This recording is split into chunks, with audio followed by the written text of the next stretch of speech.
Olá, boa noite. Oi, Cláudia. Tá me ouvindo? Vocês estão me ouvindo?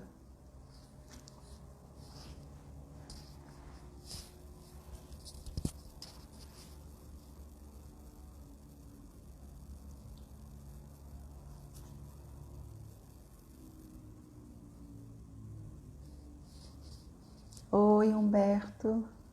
Vocês estão me ouvindo? Dá para ouvir?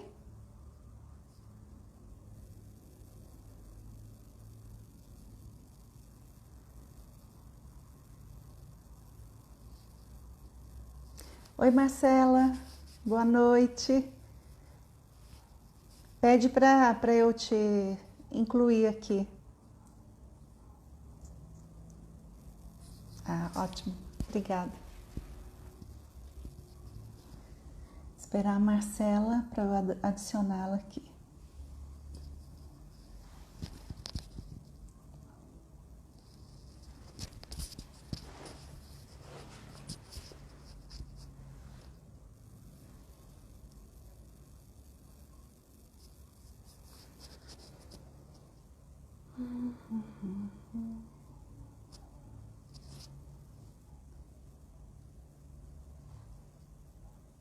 Oi, Marcela. Eu acho que você vai ter que pedir para entrar, para eu te incluir aqui na nossa conversa.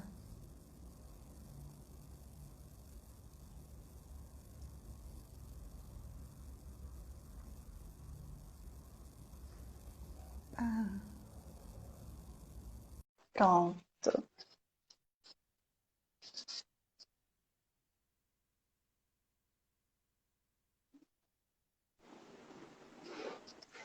Oi, Olá, Marcela. como é que Olá. Que delícia ir na rede. menina? É que para a sala tá tendo. O vizinho ligou o som e aí você sabe, né? Não só ele, como tá todo mundo ouvindo o som dele. Então eu resolvi vir para o ambiente mais fechado que tinha aqui, Tá que ótimo. ainda para a gente poder estar Eu tranquila. também tô no lugar mais reservado para que tenha menos barulho, porque agora tem muito barulho, tanto na rua como em casa, então. Mas é Sim. assim. Boa noite. Prazer te Casa de conhecer também. madeira, então absorve muito som. Essa parte já é um pedacinho que eu consegui fazer de concreto. Mas o resto ali parece que tá que eu liguei o som. Ah, que bom.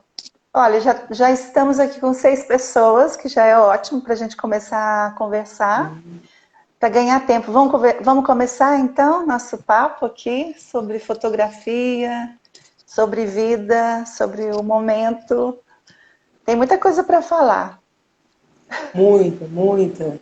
A gente está dentro de casa, né? E quando a gente faz uma live é como se a gente tivesse saindo um pouquinho, sabe? Sair de live. Então, Sim. aí o assunto vai para mais de metro, né? De As pessoas assunto. têm reclamado muito, que está cansado de live, mas eu acho que é muito importante a gente conversar. Pode ser 3 pessoas, 500 pessoas, não importa. A gente precisa trocar, precisa compartilhar nossos conhecimentos, nem que seja.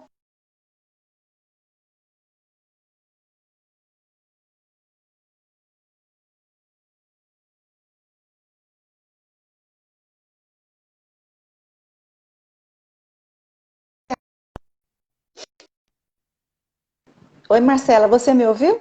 Oi. Travou. Deu uma travadinha, mas já estamos aqui de volta. Estamos de volta. Estava dizendo que a Oreo tem promovido esses diálogos, né, com pessoas da área do cinema, da área da literatura, do roteiro, e a gente conversou um tempo atrás com um cineasta indígena também, e estamos aqui. Então, muito prazer também te conhecer, obrigada pela sua Eu que presença. agradeço. E queria falar um pouquinho, então, rapidinho, quem é você. Marcela, para quem não conhece, Marcela Bonfim é formada em economia pela PUC de São Paulo. Ela é uma paulista, nasceu em Jaú, mas mora há mais de 10 anos no estado de Rondônia, exatamente em Porto Velho, né, agora. Isso. Tô certo. 10 anos. 10 anos. Exatamente. Então, a nossa conversa aqui é sobre essa mostra de fotografia que você fez, que é Reconhecendo a Amazônia Negra, Povos, Costumes e Influências Negras na Floresta. Mas antes de você falar do projeto, a gente vai chegar aí, queria que você falasse como que a fotografia entrou na sua vida, e aí a gente começa a partir desse ponto. Se você quiser se Bom, apresentar um pouco mais, pode ficar à vontade. olá, boa tarde a todas e a todos. Estou vendo aqui pessoas queridas entrando, mandando um salve. E, né, dizer que, bom, meu nome é Marcela.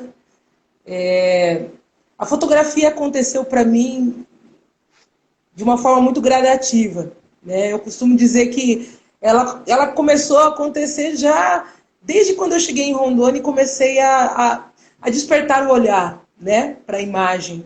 Eu acho que a consciência ela é um dos maiores cliques fotográficos, né? Então a fotografia ela começa a surgir, na verdade, de um clique mais da cidade do que meu, né? A cidade ela me identificou como barbadiana, né? E aquilo foi para mim, né, a princípio uma, né, uma dúvida, né? Eu falo, mas o que é barbadiano, o que é Shockness, o que é Johnson, Malone, Holder? E foram atribuindo a mim imagens que eu, a princípio, eu não imaginava, nem imagens, né? Era um nome, era uma identificação, né? Que não deixa de ser uma imagem, mas uma identificação assim, que para mim, né, aquilo era tudo muito inconsciente a princípio. Até eu perceber que na insistência das pessoas, né, toda vez que eu saía, você não é daqui, né? Você é uma Shockness, você é uma Johnson. Então aquilo foi virando né, foi ganhando uma frequência que me despertou para, poxa, o que é isso, né? O que é uma barbadiana? E foi quando eu peguei e resolvi perguntar para uma grande amiga e artista plástica daqui de Porto Velho, a Margot Paiva, né, minha comadre, e falei, olha, estão falando que eu sou barbadiana, né? O que é isso? Estão mangando de mim? Mas isso é bom? Eu falei, porque querendo ou não, era uma comunicação que a cidade fazia comigo, né? Eu estava aqui já há um ano e isso, sabe, sempre era um elo de... Eu não conhecia uma pessoa, mas a pessoa perguntava se eu era barbadiana. Aí, no final das contas, eu conhecia a pessoa, conversava. E, no final das contas, eu não perguntava, porque, querendo ou não, eu estava muito interessada mesmo em conhecer pessoas, né? Então, naquela época, eu estava fazendo um esforço absurdo para sair, para, né, mesmo sozinha ali, né, procurar, né, a minha tribo, né, quais seriam as pessoas que eu iria estabelecer vínculos, né?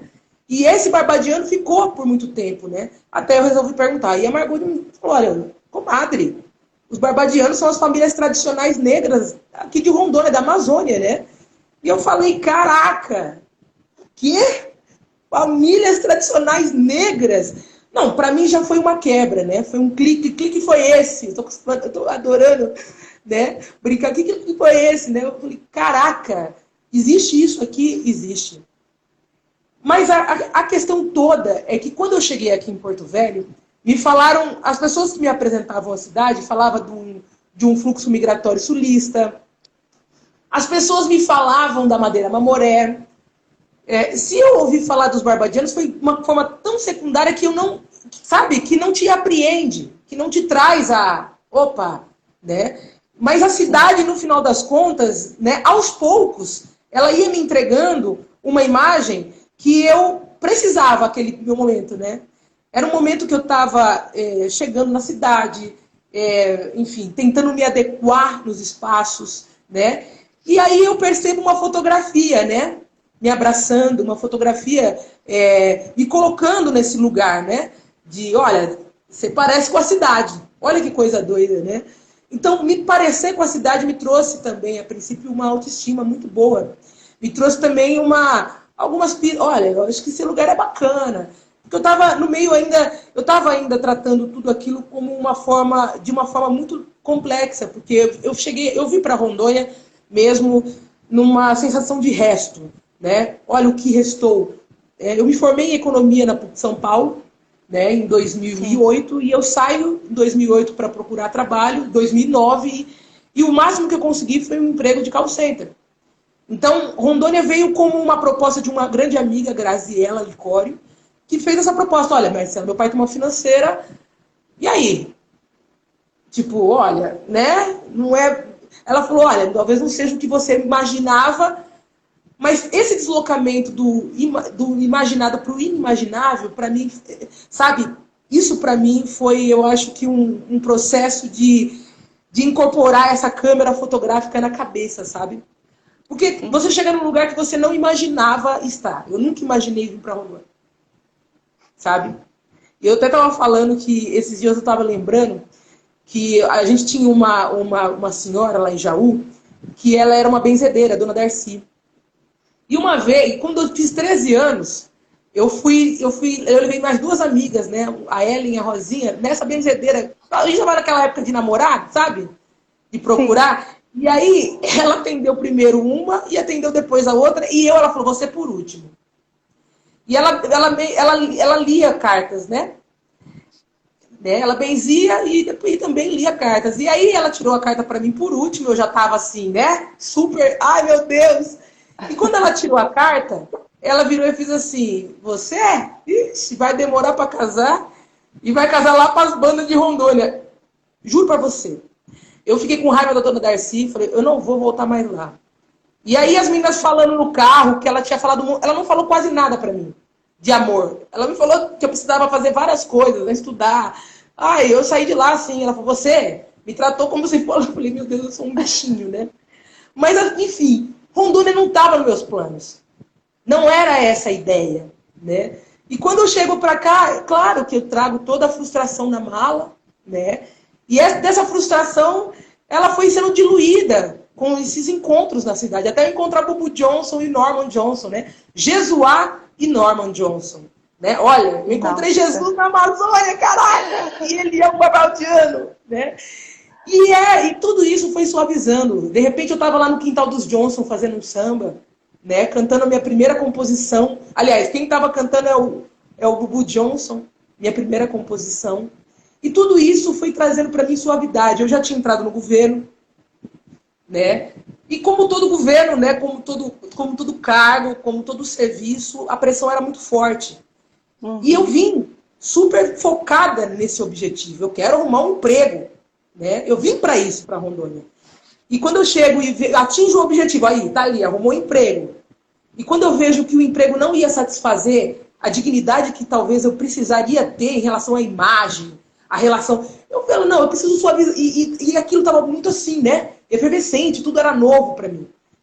Mas, assim, o que foi trazendo uma vida foram essas imagens que foram surgindo. Né? Então, mas você diria... Oi? Desculpa. Não, mas pode continuar. Depois eu falo. Não, mas o que eu digo dos barbadianos, eu percebi um caminho. Porque eu falei, gente, eu andava na rua e via muita negritude, né? Mas eu não acho, sei lá, eu costumo dizer que em São Paulo eu fui adaptada a tanta luz que eu fiquei meio ofuscada. Rondônia para mim já é o lado das sombras, né? Eu cheguei aqui e inclusive sombras daquilo que estava muito atrapalhado na mente, né? A meritocracia já tinha virado uma sombra na minha cabeça. Pô, eu acreditei a vida inteira nisso e quando eu vejo isso não é nada. Isso não me representa a meritocracia, né? Porque eu me formei na PUC, caraca! E ainda quando eu fui buscar o diploma, me perguntaram, você quer que ele seja de pele de carneiro? Eu falei, olha, me entrega esse papel.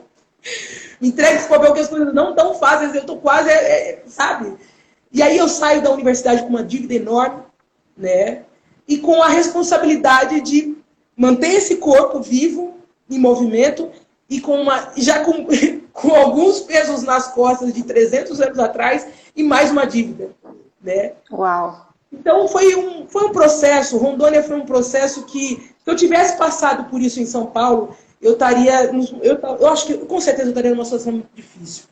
Tudo foi me levando à suavidade. Nesse momento aqui hoje, aqui nessa quarentena, hoje eu penso muito nessa questão da suavidade, da leveza, né? De tentar levar, embora não haja leveza em nada, mas nunca foi leve, né? Sim. Né? Então tem essas relações todo o tempo na cabeça, né? E dali, né, desses barbadianos, esse caminho que se abriu para mim, eles começaram a falar, olha, mas tem o Maranhão, né? E eu comecei a perceber aqui, né?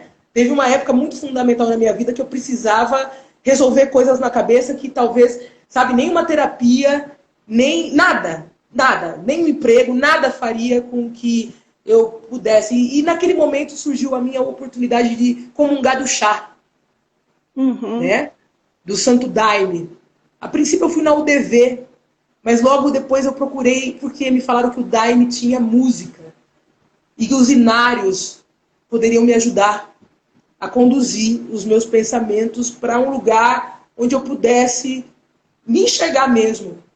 E ali também, eu estava dentro do presídio, né, trabalhando com o Marcelo Felitti, em Bizarros, e podendo enxergar todas as sombras ali. Eram sombras de mim mesma, né? Enfrentar o presídio, olhar para ele como se fosse você, criar empatia dentro daquele lugar, foi para mim um momento assim, muito importante, né? Onde eu pude descobrir o Enneagrama e descobrir uma ferramenta que, né, que me levava até a história de cada menino daquele, cada constelações diárias, né? Me colocando nesse lugar, esse lugar importante, né, da empatia. E ainda mais num lugar que ninguém tem empatia, o presídio. Então eu fui comungar daquele chá, né? E depois que eu saí, né, foi para mim uns momentos muito doidos, né? Eu perguntei, mas da onde surgiu esse chá? Né? Da onde surgiu esse inário? De onde surgiu tudo isso? E aí me contaram, né? Mestre Irineu Maranhense. Eu falei, caraca, meu Deus do céu. E foram somatórias. Né? Negro, o tacacá, né? que eu tomava. Né? Esses ciclos do garimpo, o ciclo da borracha. Todo mundo fala em ciclo econômico, mas não fala, né, quem sustentou. Então tudo isso foi criando demandas na minha cabeça para que eu pudesse buscar. E essas histórias, elas começaram a ser contadas. A câmera fotográfica passou a ser uma muleta preciosa, que me levava a esses lugares, assim, de forma muito gratuita. Parecia uma missão. A rua foi aberta. A foto começou, então, esse processo interno, né? Uma fotografia para dentro, que depois se transformou num projeto, né? Você começou a se questionar isso que você falou da meritocracia, desse lugar que você estava vindo, né? De uma identificação também, né? Acho que é isso que aconteceu. Você se descobriu como uma pessoa totalmente diferente do que você era na universidade, do que você era em São Paulo. Essa sombra era o que você não queria olhar, é isso que você está dizendo? Essa fotografia branco e preto, né, da fotografia, vamos colocar assim. Sim. Esse caminho, sabe? Ao encontrar dignidade nos Johnson, nos Barbadianos, nessa história, poxa, eles fazem parte de uma história. A cidade reconhece, né? Me colocarem como um barbadiana, poxa, para mim é como você colocar uma coroa. Eu me senti mesmo. Me senti, a autoestima veio, né? E logo em seguida, o chá, eu comecei a falar, nossa, olha quanto legado esses negros têm aqui, né? Ao mesmo tempo que eu estava no presídio, vendo onde estavam também esses negros, ao mesmo tempo que eu andava na rua e conhecia a Sônia Maria, e ela aos poucos me contava de uma história dolorida, que é a história de muitas mulheres negras, inclusive da minha família. Muitas histórias se cruzavam.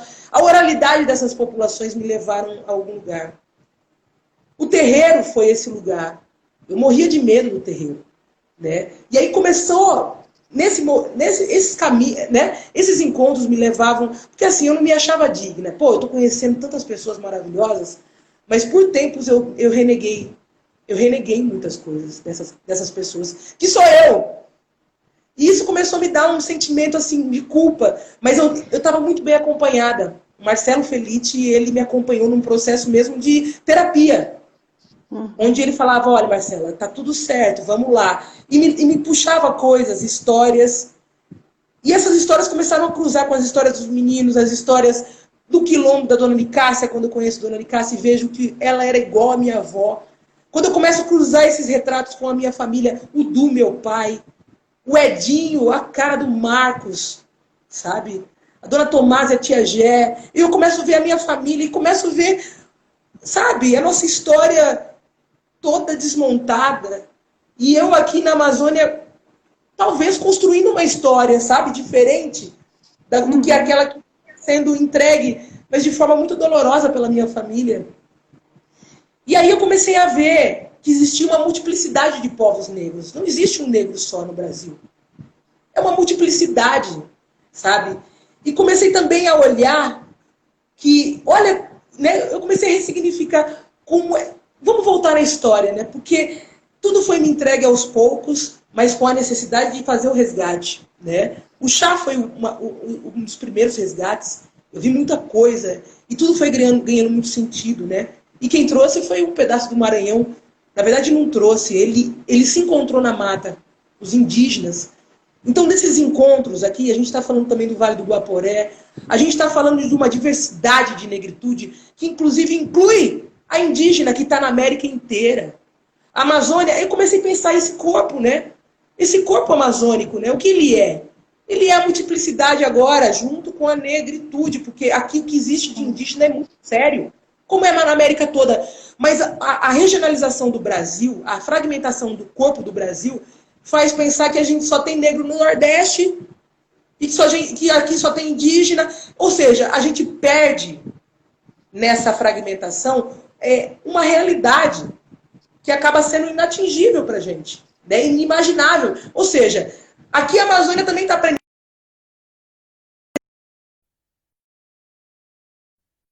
Tem negro aqui, tem negro sim, claro que tem, né? Mas a história, ela precisa ser contada até porque é uma história muito linda. Sim. E a história é muito forte, é uma história muito triste, é uma história pesada, é uma história diversa. Eu faço questão de contar os aspectos como eles são, da rua até o presídio, que passa pelo Vale do Guaporé, né? Nós temos a Teresa de Benguela, ela é daqui. Quem é Teresa de Benguela? Eu conheci aqui. E hoje a luta é para que a gente conheça mais sobre Teresa de Benguela. Uhum. A luta é para que a gente tenha o acesso às nossas informações de forma que a gente consiga sentir dignidade. De forma que a gente consiga não se reconhecer muito tardiamente, não. Porque a gente perde um tempo, fica muito dolorido. Então, todos esses pensamentos foram surgindo dessas questões, desses encontros, dessas histórias, e de alguma assimilação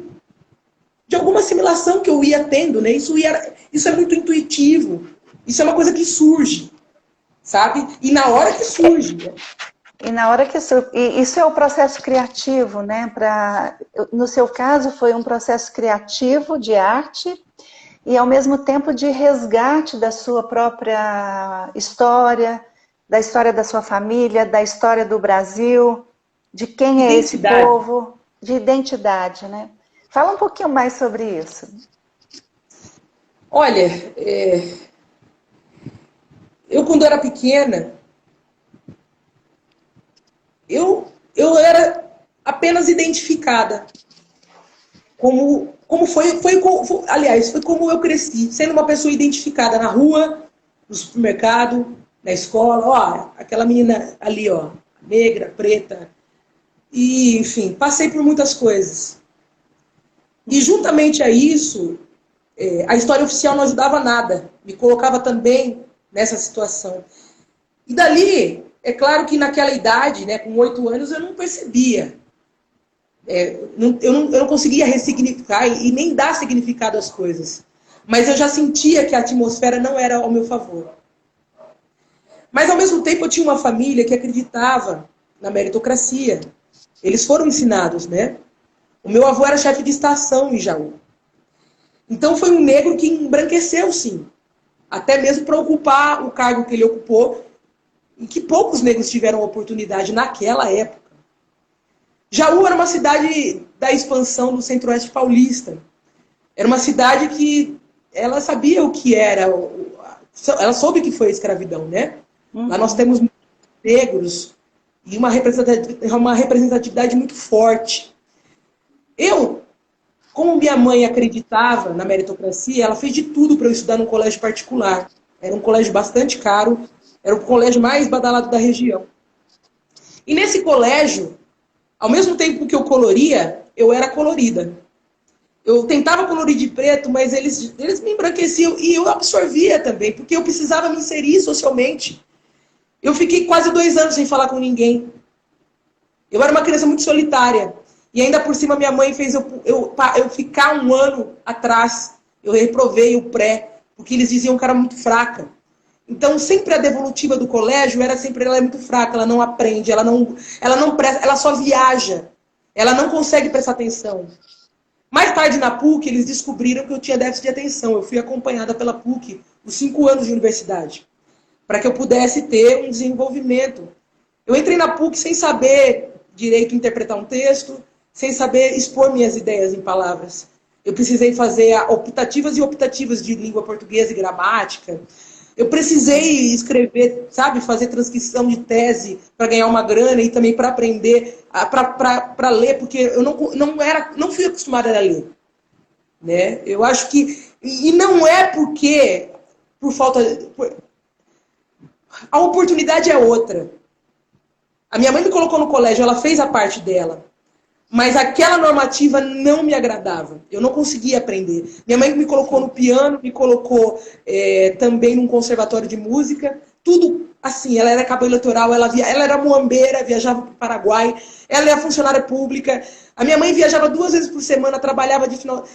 Gente, as férias dela era só viagem, era só muamba, era só pensando como é que ela podia criar os filhos. Os barbadianos eram assim aqui. Eles conseguiram mandar a maioria dos filhos estudar fora. Minha mãe queria isso também. Só que, ao mesmo tempo, eu não conseguia apreender aquele sistema. Eu passei 7 anos num conservatório sem sair do mesmo lugar. Então, eles me colocavam muito à prova. Eu tocava muito pouco. Mas quando eu tocava o que eu queria, eu tocava o que eu queria. Né? Hoje, por exemplo, 23 anos depois, eu comecei a tocar piano sozinha, como nunca toquei. Então... Essa questão do método, né? Método, sim, já me assustava. A PUC me assustava muito em relação a isso. Mas eu tive pessoas que que compreenderam a minha dificuldade. Ela não consegue aprender desse jeito. Né? E chegando em Rondônia, né? Eu comecei... A imagem, ela é uma forma de aprendizado para mim. Porque a oralidade vinha junto, o afeto vinha junto, o contato vinha junto. E tudo aquilo foi crescendo. Ali, eu comecei a perceber as potências do meu corpo. A cada coisa que eu descobri, a festa do Divino Espírito Santo do Vale do Guaporé, aquilo tem musicalidade. É um legado negro. Eles carregam a corte portuguesa até hoje, mas da forma deles, dignificando as populações do Vale do Guaporé. Então, quando eu chego aqui, eu começo a perceber que é um ambiente muito fértil. Eu começo a me encontrar também com os artistas, né? Porque aqui é tudo muito próximo, uma capital pequena, é aconchegante. Eu fui muito bem aconchegada, embora não foi uma coisa muito amistosa a princípio, porque existia o meu imaginário ainda muito, muito machucado e muito cheio de lacuna. Então, até eu compreender onde é que eu estava, demorou um tempo, mas um tempo que foi sendo suavizado. E aquela transição de uma identificação para uma identidade me trouxe também uma responsabilidade. Olha, você está tendo um benefício da terra, porque o Marcelo me falava muito sobre isso. O Marcelo foi uma pessoa que ficou aqui 20 anos, construiu Bizarros e o Topo do Mundo dentro do sistema prisional, ressignificou a vida de mais de 1000 homens de diferentes formas. E eu digo ressignificar é um caminho, não é um final. Ressignificar é um momento que você traz, ó, tá aqui, ó. Onde é que foi o ponto? Vai lá na tua criança ferida e você ganha consciência. Aí, dali você tem o poder de decidir.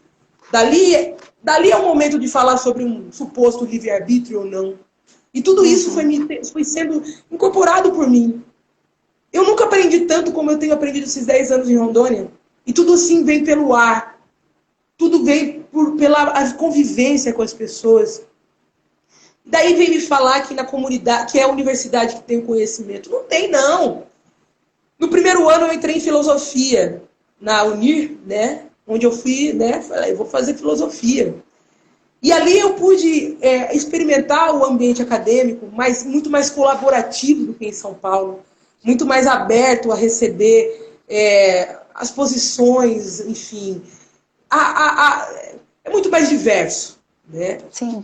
E dali eu comecei a também ressignificar o papel da universidade e o papel dessas comunidades, né? Eu já estava conhecendo as linhas rurais, eu já estava conhecendo esse novo fluxo que chegava na cidade, os haitianos. Eu já estava reconhecendo um monte de negritudes que eu não teria acesso em São Paulo com tanta luz. Então, aquelas sombras traziam para mim momentos, né, turbulentos e também momentos de acalento. Né? Porque a sombra, às vezes, é isso, né? Ela te protege. E isso foi uma forma também de você se reconhecer como uma mulher negra? Assim, Olha, te trouxe essa força? Foi tudo passo a passo. Em 2016, né, esse processo, olha, em 2010 foi andando, 2016, eu conheci o poeta Dom Lauro, né? Onde eu conheci o Cujuba e eu tive a primeira oportunidade. Ele me encarou, falou, olha, né, do nada eu falei, poxa, esse lugar, né? Eu senti que aquele lugar era muito potente. E que se eu fosse abrir uma exposição de fotografia, eu teria muitas, mas muitas responsabilidades. E teria que ser um lugar, eu teria que exercer sobre a minha imagem aspectos que eu nunca exerci. Uma certa autoridade. Não, eu vou fazer da minha imagem o que eu preciso. E ali foi onde eu abri a primeira exposição no Espaço Cujuba, né? E dali, né, o próximo etapa, né, eu abri dia 21 de junho, era lua cheia, de 2016. Abri com escola de samba, o Asfaltão, né, que aqui nós temos os cariocas também, gente.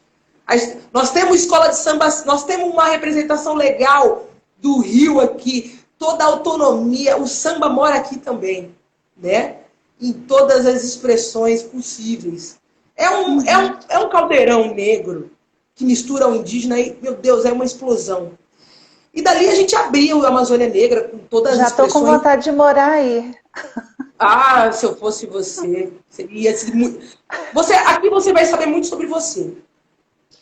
É um lugar que você vem para saber mais sobre você do que sobre o lugar. E o lugar vai te apresentando, se você tiver de peito aberto, minha filha, ele vai capaz de te suavizar como suavizou para mim. É muito forte. Olha, é fabuloso. É fabuloso. Mas dali do Cujuba, quando abriu, dia 21 de maio, eu logo comprei uma passagem para o Maranhão. Dali veio uma primeira mensagem, vamos lá, agora vamos começar a circular essa Amazônia Negra. Vamos lá conhecer o segundo pedaço. E aí, chegando nesse Maranhão, eu pude finalmente ir para um segundo passo, que era o quê? Eu senti que essa abertura me trazia a responsabilidade da cor da pele. Ó, tá aqui. Vamos assumir a cor da sua... Sair do cima do muro, vamos ali, posicionamento. Para viver bem tem que ter posição. Sim. E essa foi a minha posição. E o segundo passo era simplesmente o quê? Agora vamos trabalhar a feminilidade. Eu acho que você precisa de suavidade para falar sobre isso. E nada melhor... Aliás, a suavidade que eu digo da mulher preta, ela vem junto com uma firmeza, né? Ela vem, é uma responsabilidade. A mulher negra, ela é essa busca, sabe? É essa busca. É essa busca. A gente está indo nesse caminho. Sabe, eu só vou te interromper, porque você me lembrou, a mãe do Miguel me tocou profundamente quando ela falou: eu sempre cuidei com amor, né, dos filhos dos filhos dela. Eu jamais deixaria... Eu lembrei essa fala sua porque isso me marcou muito. Eu nem dormi essas 2 noites aí lembrando dessa amorosidade, né, na história. Eu fiz história. Então, em toda a história das histórias tristes, horríveis da escravidão, não tem nenhum caso falando de maltratos, né? as mulheres negras cuidavam, né? E não teve isso. Então, essa coisa que você falou aí da força e da delicadeza das mulheres negras. Precisa ter uma firmeza, né? E o que acontece? Lá no Mato Grosso, quando eu fui para o Mato Grosso, olha uma história muito doida, né? Eu já vinha de um trânsito de Mato Grosso, e essas histórias de mulheres, dá para se contar. Mato Grosso é uma história dessas mulheres. Lá em Vila Bela da Santíssima Trindade, existe uma bebida chamada canjinjim e uma dança chamada chorado. Essas mulheres negras, na época da escravidão, ali era um ponto muito forte de tráfico negreiro, era uma capital, né? Era um ponto ali, era uma hierarquia, né? Tinha uma sede governamental ali e irradiava. Né? Foi dali que a gente teve o deslocamento dos negros para o Vale do Guaporé, para a construção do Forte Príncipe da Beira. E nessa Vila Bela, as mulheres faziam um chorado, era uma dança. Elas preparavam um canjinjim, uma bebida à base de canela, uma bebida bastante... é um licor. E essa bebida era oferecida aos homens brancos, né, aos senhores, para amenizar penas. Era uma forma dela cuidar daqueles que estavam sob pena. Então elas dançavam com a bebida na cabeça. Então você imagina a firmeza dessas mulheres. Muito. Ter que dançar. Ter que agradar um senhor para que ele não machuque tanto os seus companheiros. Então, tudo aquilo já estava sendo entregue para mim. O que era firmeza? Eu estava perseguindo um caminho. A minha cor eu já tinha achado. Agora eu precisava achar um pedaço dessa firmeza, que é esse estado de ser mulher, né? A mulher negra. Mas eu fui para o Maranhão, porque ali era um caminho também. E quando eu chego, eu fui, na verdade, passar meu aniversário de 33 anos no Maranhão. O Rivers, que está aí, é do Maranhão. Um grande amigo, que eu tenho me encontrado sempre. E uma pessoa... E ele fez o fluxo contrário. A história do Rivers é uma história a ser contada. Ele saiu do Quilombo para o Rio de Janeiro. Porque ele se viu. Porque ele se viu numa imagem de um fotógrafo que passou e fez um livro, Terra de Preto. E na capa estava lá o River, com o irmão no colo. Aliás, o River estava no colo do irmão. E a primeira vez que ele se viu, foi ali que foi o primeiro clique. Que clique foi esse? Guarda essa, River. Sabe? E aí, mulher, eu fui para o Maranhão fazer 33 anos. E a ideia era andar nas ruas do Maranhão. E ali eu conheci a Encantaria. E naquele dia... É daí que você fez o projeto com a fotografia do pessoal de rua? Dos povos de rua? Não. O que acontece? No caminho, Desculpa. essas fotos iam acontecendo, né? Sim. Nada foi feito. Tudo foi acontecido. Foi acontecendo. Foi acontecendo. Não tinha o que fazer. A única coisa que eu tinha que fazer era me cuidar. Ando pela rua, como o Teatro de Bizarros dizia. Há um buraco fundo na calçada. Finjo não vê-lo. Caio de novo. Não posso acreditar. Estou no mesmo lugar. Só isso que eu tinha que ter cuidado. Elane! Aqui, ó, o Maranhão tá chegando, caraca! Bom, e aí, chegando no Maranhão, naquele dia que eu fazia, 4 de junho, eu fazia 33 anos, eu fui chamada para ir num tambor de crioula. Vamos lá. Tambor de crioula. Eu falei, caraca, eu já ouvi falar, vamos lá. E chegando lá, tava na hora que todo mundo... Eles estavam esquentando o tambor no fogo, né? Aí eu cheguei direto pros tambores e fui para um cara e cheguei e falei, amigo, você conhece o pessoal que toca esses tambores? Ele falou, eu toco médio. Eu falei, você toca o médio, é? Eu falei, como é que faz para tocar um deles aí? Aí ele deu uma risada, ele falou, moça, aqui moça não toca. Aí eu peguei com toda a minha cabeça politizada, falei, meu Deus, que horror. E fui pro canto ali, peguei minha cervejinha e fiquei na minha. Mas aí, de repente, né, chegou uma mulher que veio à minha direção. Os tambores já estavam sendo posicionados. Ia começar a roda de novo. E ela chegou para mim, né, assim para trás. Ela estava assim, para trás. E chegou e fez assim, moça, você que quer tocar o tambor? Aí eu falei, sou eu. Ela virou para aqui mulher não toca. Eu falei, olha, vamos falar de novo, né? Eu falei, beleza. Tudo bem. Ela falou, mas mulher dança. Aí eu falei, não, não, obrigada. Deixa pra lá. Eu só queria tocar. E aí ela pegou, começou a roda, as mulheres começaram a dançar. Na verdade, menina, aquilo ali é muito mais do que uma dança. Ali é um balé, é uma coisa incrível. E eu na roda, tomando minha cerveja do lado de uma amiga, de repente chegaram duas mulheres. Uma pegou minha cerveja, deu na mão da minha amiga, e essa mulher chamada Regina, minha madrinha hoje, pegou pela minha mão, ergueu meus braços e botou a saia. Mulher, eu só sei que quando eu abri os olhos era de manhã. Era de manhã. Já tinha acontecido. Dali, eu comecei a criar percepção corporal. Foi muito louco. Eu voltei para Rondônia, eu já não era a mesma mulher. Foi onde eu vi meu corpo se transformar, né? Eu tinha um corpo diferente. E não vou dizer, não é o aspecto só da estética. É também toda uma visão, sabe? É uma representação, sabe? Então o Maranhão me abriu um outro portal, onde eu comecei a exercer também na música. Sim. Ali eu já comecei a tocar e a cantar essas imagens. Muitas imagens não vão ser expostas. Tem imagens que não vão. Você acha que você é uma artista, né? Você se descobriu uma artista. Provavelmente, talvez você acha que se você tivesse ficado em São Paulo, sendo economista, na meritocracia, e não encontrando esses companheiros, né, em Rondônia, que foi esses espelhos para você, você provavelmente não teria se encontrado, né, como mulher, como uma artista negra. Eu acho que eu já teria morrido de raiva. Aqui em Rondônia eu descobri que eu tinha muita raiva. Aqui em Rondônia eu descobri que o negócio era sério. Que era uma coisa acumulada no corpo, sabe? Por isso que eu tive que voltar para a infância. O Marcelo me levou para a infância, o Chá me levou para a infância, o Maranhão me levou para a infância, dizendo, olha, você vai ter que olhar os momentos que você sentiu raiva, você não podia, você ficou que nem uma bomba. Você ficou que nem uma bomba. E ali eu peguei e voltei. E descobri, falei, nossa, eu tenho muita raiva. Né?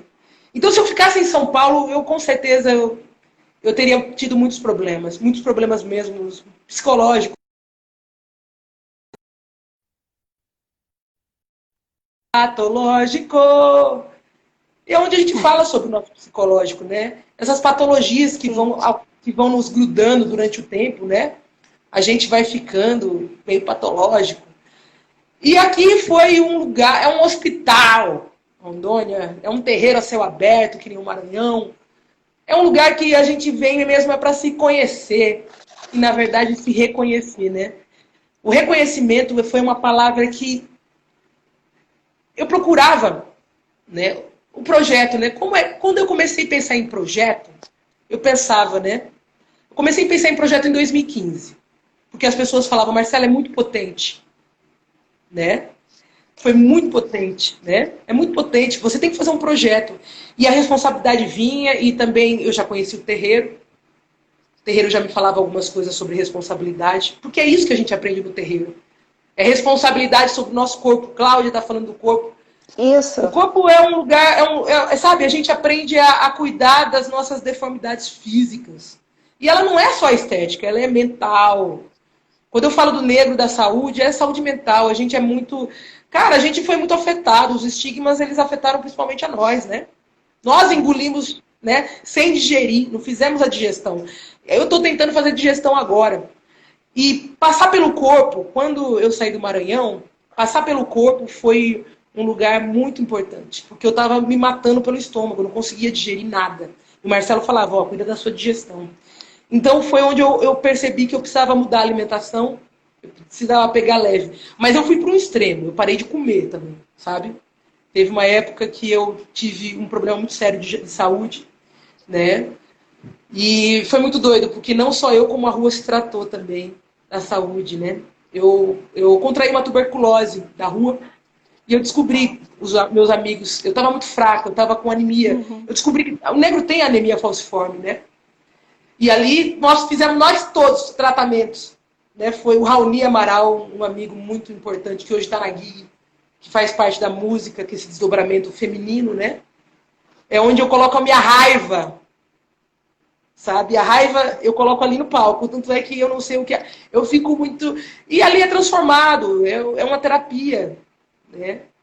É uma terapia. E o Raoni pôde assistir, né, esses meninos, o Isaías e a Graciele, que se curaram, mas tem todo o tempo que estar junto, todo o tempo tem que estar ali falando para comer, porque todo mundo tem direito às suas drogas, seu entorpecente. A gente come açúcar, a gente come farinha, a gente se entope. E aí, só porque a gente compra no supermercado, a gente acha que não é droga. Só porque compra na farmácia, aquele Rivotril, a gente acha que não é droga. Então, assim, tudo isso foi... Eu tive que trabalhar muito minha cabeça. O presídio foi um lugar, a rua é um lugar.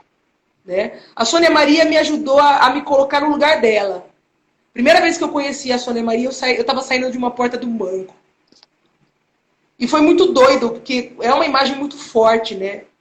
Eu saí da porta do banco, eu olhei para ela, e ali eu sentia que ela dizia para mim, ó, é você também, viu? Ela me passava, da maneira dela, uma forma de responsabilidade sobre aquela imagem. E dali, eu comecei a ter encontros com Sônia Maria. Ela saía também na saída do Centro Espírita, que na época eu participei, né? Eu encontrava ela que a Sônia Maria é moradora de rua, né? Mas não está mais entre nós. A Sônia... Já faleceu. Já partiu. O ano passado. Se livrou desse mundo. Cumpriu. Então, sabe, a raiva foi um lugar, foi um caminho também. E, Marcela, e como é que você, quando você fez todo esse material de fotografia, né, como foi arrumar os lugares para... Foi fácil você fazer as exposições pelo Brasil? Mulher, daí que tá. Exercer o corpo na frente e atrás da imagem não é fácil. A primeira exposição do Cujuba foi muito doido, porque foi uma explosão. Eu não imaginava que ia tanta gente. Foram mais de 300 pessoas, era muita gente. Eu nunca vi tanta gente. Foi um lugar que, menina, aquela noite acendeu. Aquela noite de lua cheia, tudo aconteceu. Né? E logo em seguida, eu fui para o Maranhão, depois fui para o Pará. E aí as pessoas começaram a perguntar sobre essa história, né? Porque ali eu comecei a circular dentro de Porto Velho, ela não parou. A Amazônia Negra até hoje não parou. Aqui em Porto Velho ela foi para o governo, que foi o meu local de trabalho. Foi para o governo. Ali foi um momento onde eu pude ter o reconhecimento do meu trabalho. E não foi através de ser economista, foi através dessa identidade, da apresentação dessa identidade negra. Foram momentos muito duros que naquele momento eu falei, valeu a pena. Levei para o meu trabalho. E ali todos os meus colegas puderam visitar um pedaço daquilo que eu estava pensando, daquilo que eu estava vivendo, daquilo que eu estava me reconhecendo. Né? E dali a gente foi para o IFO, e dali a gente foi para a Biblioteca Francisco Meirelles, dali a gente foi para a finca. Dali eu levei a exposição para a rua. Eu comecei a andar com essa exposição nas minhas costas mesmo. E teve um dia que eu também estava dentro do teatro, não só do Sem patrocínio ou com patrocínio? Sem patrocínio, eu mesmo. O meu salário foi o maior patrocínio do Amazônia Negra.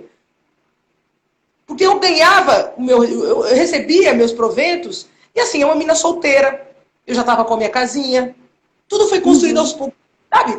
E aquele dinheiro, eu viajava, né? Eu fiz a primeira exposição, com o apoio do SESC, mas com o apoio também do meu salário, do meu né, daquilo que eu estava conquistando. Que era a identidade é uma conquista. E ela vem por várias formas. Essa foi uma forma de conquistar a minha identidade. Né? Sim. Então, eu caminhei até conhecer, né, uma produtora lá em São Paulo que falou, Marcela, saiu um edital da Caixa Cultural Vamos escrever? E aí, eu já tinha começado a exercer a escrita, eu já estava tentando fazer afinidade, as músicas já estavam saindo, as composições, as descrições de a imagem vinha por música. Né? Onde o Isaías, né? Ele é muito musical. O Isaías me vê, ele canta uma música. E eu falava, né? Não só o Isaías, como o Nazaré é musical. Sim. É Mura, né, Márcia Mura? É Mura, é negra. Olha, o Rafael está falando que a sua exposição em Belém no Sesc foi inesquecível. Vi minha história também em cada olhar e vida. Não, e olha, e inesquecível é a Belém. A Belém, eu falo, o Pará é paradisíaco. Quando eu chego no Pará, a sensação, o Pará, aqui eu senti a fartura, e a fartura do Pará. Pará é fartura. O tucupi, o jambu, essa mistura, meu Deus do céu. Você come pato, você come peixe, você come tudo. O açaí, tá aqui, o Pará, né? Também tá aqui. Aqui, gente, a maniçoba. Eu sou apaixonada. É a comida da minha vida. Sabe, esses encontros, sabe? Eu falo, é tão valoroso. Você descobriu que você gosta de comer. É muito importante. E isso tem a ver com a nossa identidade, né? Como Membrana.podcast falou, que identidade é uma conquista. Então, comer, experimentar toda essa diversidade que é o Brasil não é uma coisa só, né? Ele é plural. Não. Como o negro. Com o negro. O negro não é uma coisa como é que você está vendo esse momento, o que está acontecendo nos Estados Unidos, no mundo todo, o que está acontecendo no Brasil, como é que você vê tudo isso? Dentro dessa questão que a gente está falando de identidade, conquista, de se ver, de olhar para dentro, de perceber as suas emoções. É muita coisa. É muita coisa, né? Olha, e foi muito tempo para chegar aí, né? A relação do corpo, o corpo do negro tem dentro dele a relação entre o tempo e os espaços que a gente vem tentando aí, as trincheiras, né? Então, assim, o que está acontecendo hoje, né? Eu até postei, né? Demoraram mais de 300 anos para derrubar uma estátua. Né? Então, assim, hoje eu penso quantos anos mais a gente vai ter, né, para derrubar esses olhos que nos posicionam em lugares que a gente não quer estar. Nunca quisemos ser escravizados. Né? Então é um momento para o negro hoje, e não é para qualquer negro, porque tem muito negro que está com pressão ali em comunidade, que está com bala na cabeça. Né? Tem muito negro que está passando por situações muito difíceis nesse momento. Né? Mas para os negros que estão tendo a linha de acesso, a responsabilidade é muito grande. Então precisa derrubar a estátua sim.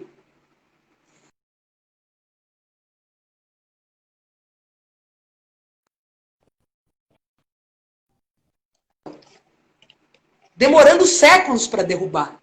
Né? Então é um momento importante. É um momento importante. O negro hoje você encontra Conceição e Evaristos na prateleira. Sim. Você encontra a Carolina de Jesus.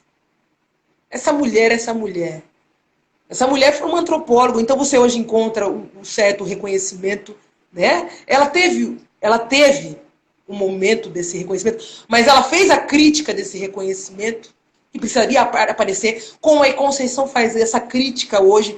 Por que esse reconhecimento tardio? Né? Então tudo é muito tardio, né? Olha quanto tempo demora. Mas tá aqui, ó, Djamila. É isso que falando do lugar de fala. Tem tantas mulheres, eu tô olhando assim, muitas mulheres negras potentes, né, falando. Hoje eu vi uma frase, queria até falar com você, da Sueli Carneiro, sobre esse Sueli momento Carneiro. De George. Ela falou que a violência racial é como uma síndrome respiratória, aguda, grave. Não permite respirar. Não permite. Não permite. E ela vem por todos os lados. Ela está no ar, ela está na imagem, ela está na forma da gente respirar. Você entra, olha, eu saindo de uma palestra, onde eu tinha palestrado para mais de 100 pessoas, Olha, uma mulher preta palestrando por mais de 100 pessoas, dentro de um ambiente acadêmico. Aí eu vou para o aeroporto pegar meu avião e vou entrar no Duty Free para ver. Mas eu não tenho paz para ver. É disso que eu estou te falando. Tá no ar. A gente sabe. Só a gente sabe. Né? Então, tá para ser conquistado ainda. Eu preciso ter a independência de legislar a minha imagem. A busca é essa. Quando eu falo de Amazônia Negra, por isso que eu falo que hoje está aí, é um campo aberto, né? Mas é preciso muita responsabilidade, né? Porque você está falando de um lugar ainda que está para ser conquistado. Aliás, não é conquistado. Eu não gosto nem da palavra conquista. Porque a gente vem de um recorte, né, dentro dessa normativa que eu não consegui aprender, que coloca o pioneiro num primeiro plano, onde você tem de suporte uma multiplicidade indígena, sabe? Que desce lá desde os Andes, sabe? E vai escorrendo até o Chuí, Iapoque. Cara, a América é assim. A América é indígena. Você sobe aqui, você vai ver. Você vai ver o que é a Amazônia. Você vai ver o que é a América. A América está para ser contada. Infelizmente, um pedaço da branquitude, olha, eu vou te falar, meu Deus do céu, é um pedaço da branquitude. Mas a gente precisa conhecer o pedaço da negritude e o grande, que eu falo que é o bolo indígena, entendeu? Eu falo que o negro, a África é um mundo. O que a branquitude não esperava é que ela iria espalhar negro para tudo quanto é lado. A gente consegue contar a nossa história dos Estados Unidos, no mundo inteiro. Mas a história americana ela é contada sabe, por isso que quando a gente recebe os barbadianos aqui, foi uma quebra, foi uma fissura no padrão da imagem do momento, sabe? Quebrou com o padrão colonial por várias frestas, né? E é isso. Né? Eu acho que é rememorar isso. Hoje eu estou escrevendo, né? Estou escrevendo em breve aí. Isso vai estar escrito porque eu acho importante. Eu acho que isso é um pedaço da responsabilidade que eu tenho, né? Isso que eu ia te perguntar. Você trouxe tantas. Eu sou uma pessoa, eu gosto muito de documentário. Então eu fiquei pensando por que você escolheu a fotografia. Está gravando, a gente está gravando. Olha que eu fiquei me perguntando, Marcela, por que você não fez um documentário? E por que você priorizou a fotografia e não tudo que você viveu, as memórias, as conversas? Faltam 5 minutos para cair, acabar nossa live. Olha, tem alguém falando que o Acre está presente. Sim. Axé, Jaice, minha companheira, parceira. Tambozaço. A Jaice o Acre me levou para Minas, para as Minas Gerais. Então, o documentário tem sim. Eu tenho 4 documentários em processo, mas, mulher, é o dinheiro, o patrocínio acabou. Eu saí do governo, né? O ano retrasado. E aí, dali, os acessos são muito poucos. Os editais, eles ainda... Existe. Aí que tá, o lado da frente e o lado de trás da câmera. Eu ainda sou uma mulher negra, os patrocínios são muito curtos. A gente faz mesmo, é o palácio que tem que ser feito, porque ela tem que ser apresentada dentro de uma corte, sabe? Onde você consegue olhar e falar, meu Deus, é grande. Porque o corpo do negro é grande. Mas tem o Jonathan Gabriel, que é o primeiro documentário que vai sair. O Jonathan Gabriel chama Jonathan e Gabriel. Minha parceira Michele Saraiva está aí. Então você vai ter que voltar aqui. Você vai ter que voltar para a gente conversar, porque a gente está acabando a nossa, o nosso papo aqui. Mas logo tem documentário aí. Ele vai sair à medida do possível.